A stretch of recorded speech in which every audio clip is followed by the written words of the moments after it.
Oblivion is the weirdest, most broken masterpiece of all time. It was a game where guards didn't really walk, they were just basically Goku in cosplay. Stop right there, criminal scum! Where characters just sometimes forgot how to exist. What's the matter? Getting tired! Where conversations with them felt like talking to wax figures that sometimes forget whose mouth to talk out of. Go ahead. Wow, is Listen. that a new sentence? They say a lost son of Uriel Septim has reappeared in Bruma. Where gravity was a suggestion, and chaos was the rule.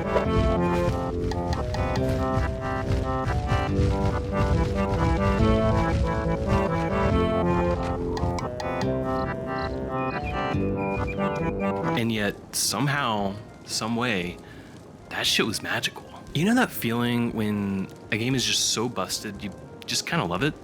Yeah, that's this game. So when I heard they were remastering it, Oh shit, here we go again. another game they're gonna absolutely ruin. And I know you thought the same thing. You thought, great. They're gonna desecrate it just like they did the Grand Theft Auto trilogy. You know it, I know it, we both know it. It sucked. Even after all the updates, it's really still not that great. Like, look at this. It could have been so much better. What even is that? What is going on right now? Like, what is all of this? How is this remotely acceptable? Even when I saw those renders, I wasn't buying it. It looked good, sure, if it was even real. But I just knew this wasn't gonna be the same Oblivion that I grew up with. It just wasn't. How could it be?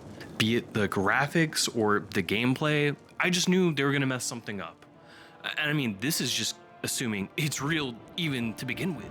But just like when I was a kid, my mind changed as soon as I played it.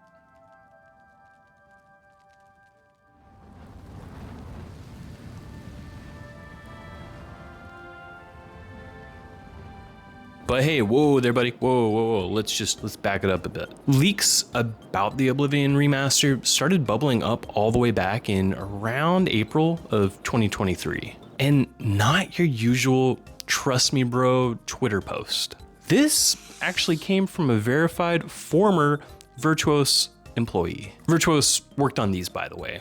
This one's not out yet, but that one was great. They called it Project Alter, running on some sort of Frankenstein system. Unreal Engine 5 handling the visuals, but the original Oblivion engine driving the gameplay. Now hold up, what does this sound like? This, to me, sounds like a Ferrari body on a golf cart. It is basically exactly the same as this game was made. Of course, the post vanished faster than you can say cease and desist. No screenshots, just a weird archived text that felt more like an internet ghost story than anything else. But a few months later, in September of 2023, Microsoft accidentally let it slip. The FTC versus Xbox leaks included a buried list of Bethesda projects. And there it was, Oblivion right there. Maybe this time it's actually real. Suddenly this wasn't just a Reddit rumor anymore. And then nothing.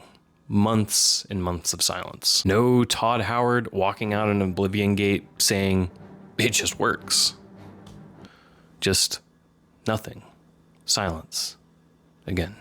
Oh boy, and then fast forward to early 2025. Leaks up. LinkedIn goofs up. Bitches up. Some site even claimed that it was gonna be a full remake and it's gonna have like Souls-like mechanics and all that kind of shit. But the key art said remastered, and the original leak did say it was still gonna be using the original Oblivion engine. I swear, these companies use these terms all willy-nilly, and it makes me so mad. I mean, why are they interchangeable? It doesn't make sense. Come on now. Can we just standardize this already? I mean, come on. Remake equals new paint. Remaster equals whole ass new game. I'm sure you're wondering how I got here. I just realized mid-edit that I meant remaster equals new paint and remake equals whole ass new game. This is exactly why this should be standardized, because even I'm doing it. But yeah. Okay, thanks, bye. Anyway, by March and April, the hype train was full speed. Xbox support leaks, shadow drop rumors, AI bots churning all kinds of fake dates out, and then some absolute legend found all of these hidden files on Virtuosa's website. We're getting all kinds of stuff like screenshots, project names, and oh, there it is. Look at that. Project Alter. And suddenly it all clicked. The original leak was real. This is like 1 in like 10 million Reddit posts. Like, this is crazy. But this is the thing. The promised day came and the promised day went. And we were all, you know, so oh, never mind. Next fucking day, they dropped that shit. Oh, here it is. 87 fucking years later, bitch. I was born 87 years ago. But for all these years, I've never been... As a kid, I didn't buy Oblivion. I didn't ask for it. I didn't even know what it was. It just kind of showed up in my life one day because of the homie Josh. Now, Josh was different, and not like a bad different. He wasn't loud or annoying. He didn't ask anything of you. He just spoke up when no one else would. Before Josh moved to my town, the bus was the place that I dreaded the most. And if you ever rode one of those as a kid at any point in time, you know how rough those are. It was a war zone. No rules, no supervision, no mercy. Just an angry old man yelling at us to sit down and shut up. Not very effective. Now, before Oblivion, Josh and I became friends because of RuneScape. In our small town, hardly anyone played it. So when you found someone else who did... What? Did we just become best friends? You bet we did. And like most kids my age, I got a 360. We gamed even harder, and you know the drill. Halo, Call of Duty, Gears of War, Guitar Hero, the whole thing. But I'll tell you guys something I've never told anyone else. That achievement on my account, Through the Fire and Flames on Expert, I didn't get that. That was him. He did that for me. Thanks, Josh. But anyways, one day he hit me with a question. He just said, hey, do you ever play Oblivion? And I just blinked. I didn't know what he was talking about. I was like, Oblivion? What's Oblivion? He just grinned at me and he said, if I like RuneScape, I will love Oblivion. It's like kind of like RuneScape, but you're playing single player and it's an RPG and it's first person and you use WASD to move. Okay, it's a little different. It's a little different, but the bones, they're still kind of there, you know? I'll be honest here, I wasn't really sold, but I looked up to the guy. And really, the way that he was just talking about it, I had to at least give it a try. So a few days later, he hands me one of those beat up boxes with a beat up game inside. It's all scratched to hell. And he promises if it doesn't play, just run it under some water and put some dish soap on it. It will 100% work. It was late. I remember the details so clearly. And not because it was dramatic or anything. It was just because it was normal. My parents had just gone to bed, and at that point, the house was completely quiet. All you could really smell was just the candles that they'd just blown out. I had just finished watching the series finale of The Grim Adventures of Billy and Mandy. And if you were there, you know, that show just left you feeling weird in the best way. So I was in this post-cartoon, late night, I don't really feel like going to bed yet kind of mood. So I went ahead and opened up that case. And I remember that faint smell of dust, memories, and whatever else. 360 startup screen, pop that bad boy in, Oblivion logo, music starts, and a voice says, I was born 87 years ago. For 65 years, I've ruled as Tamriel's emperor. The beginning is slow. You're in a jail cell. Let's go. Patrick Stewart shows up. Some stuff happens. These hoes die.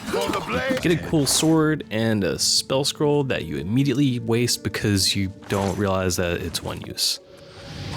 It's still worth. But the moment you leave the sewers, that was it. I just sat there. Blanket all wrapped around me, TV flickering on my face, and I remember saying out loud to no one at all, just, whoa.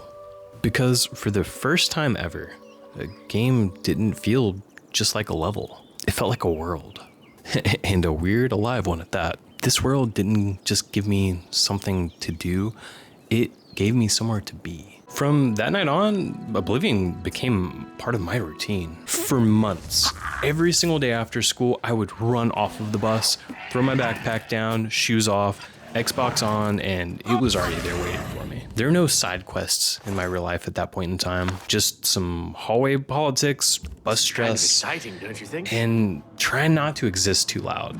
But here, in Cyrodiil, I had places to explore, places to be, you know? I had 6 metric tons of sweet buns to steal, all right?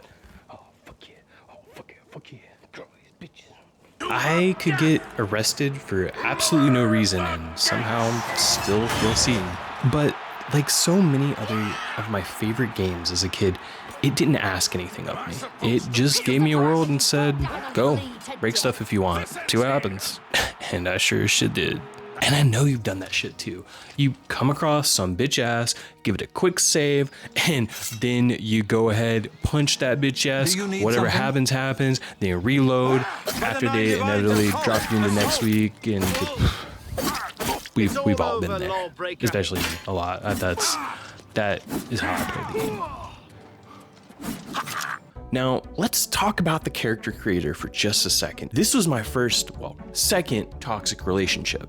You could adjust everything.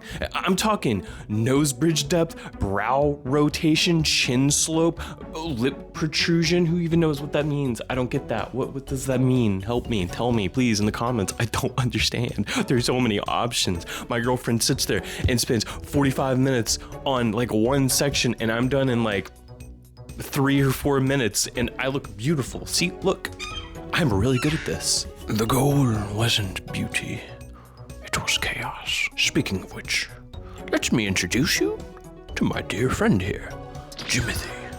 Jimothy is a unique species. He is beauty incarnate. Beautiful, beautiful Jimothy. A man whose face looks like it was rendered inside of a washing machine. A face that said, I've been in 17 bar fights, and I remember none of them. Our boy Jimothy, I love him. He's mine. No, he's ours. I'm not sure if the world is ready for him. This remaster though, it doesn't just make things prettier, it makes them honest. Like sure, the trees have real shadows. The water reflects the sky now, and the sun has God rays. Look at that. Beautiful. Sick. But the weirdness, it's still there, exactly like it should be. Seeing you again is like a blessing from the Night Mother herself. Not here, not in public. We must never speak to each other outside the sanctuary. The risk of detection is too great.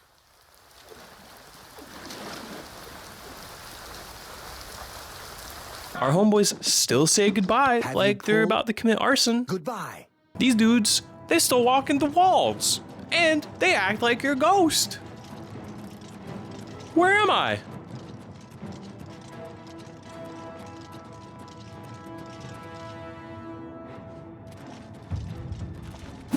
This can only your destiny calls you down a different road. And somehow, someway, the guards still know that you stole a spoon from 3 towns over. Of course, the stupid persuasion minigame is still around. And it's still just like it was. They didn't make any improvements, unfortunately. This would have been the only thing I would have been happy about if they made improvements, because I've never used that system. I still don't even know what it is. I don't know what that means. What is going on here? I really shouldn't be telling you this, but I know you are trustworthy. But just like the persuasion minigame, along with everything else, they didn't fix it. Because fixing it would have ruined it. The magic was never in how good it was how alive it actually felt. Modern games love to feel like movies. Cutscenes, cinematic camera angles, long dialogue trees where every character talks like they just read a thesaurus in therapy. And that's fine. I love those games. She's ready. But sometimes I don't want to watch a story, I want to be one. I want to hear the same voice actor perform every single role in the game. And I want him to do it poorly. Wait a minute, let me do that one again. That's Oblivion. That's the magic. Hey, Rafi boy, we got a little work for you. Oh, awesome. Wow. 360 plus characters? So when do we get to meet the rest of the team?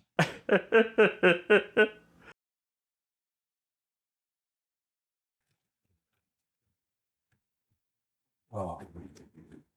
Oh no.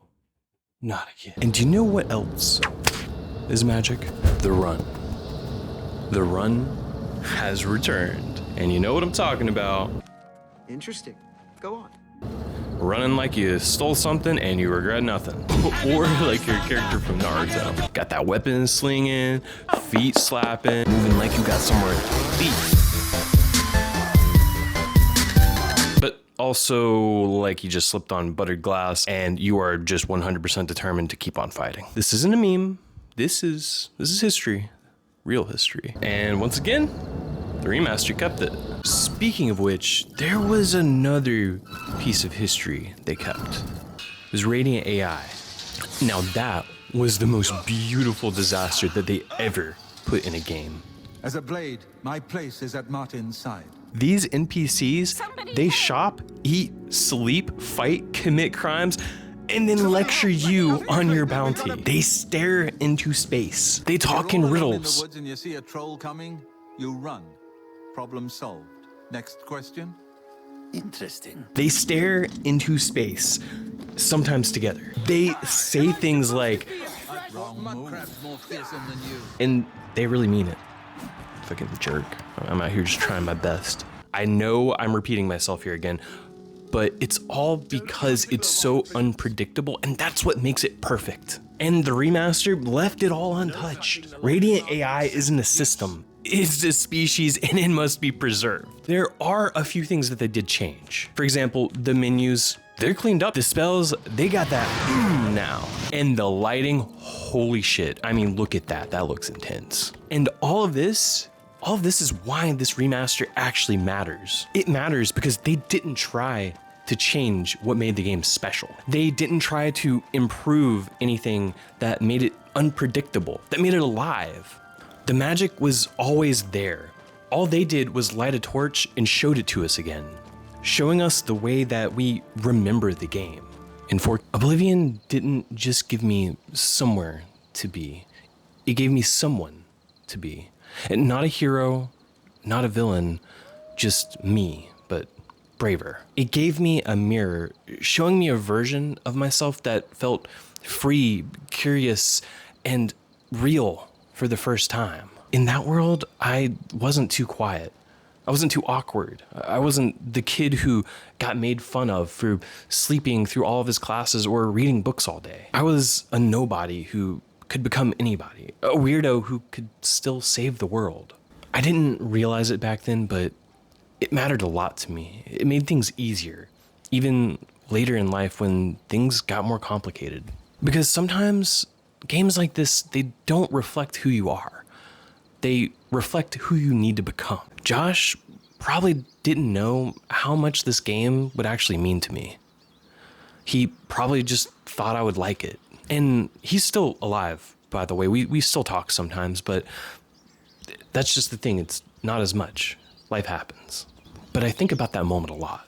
The way he talked about it, the way he handed me that disc, like he knew it was gonna matter. Like it wasn't just a disc, not even just a game. It was a key. Now, all these years later, it's still Oblivion, still the same world that I fell in love with, only more clear now, flaws and all.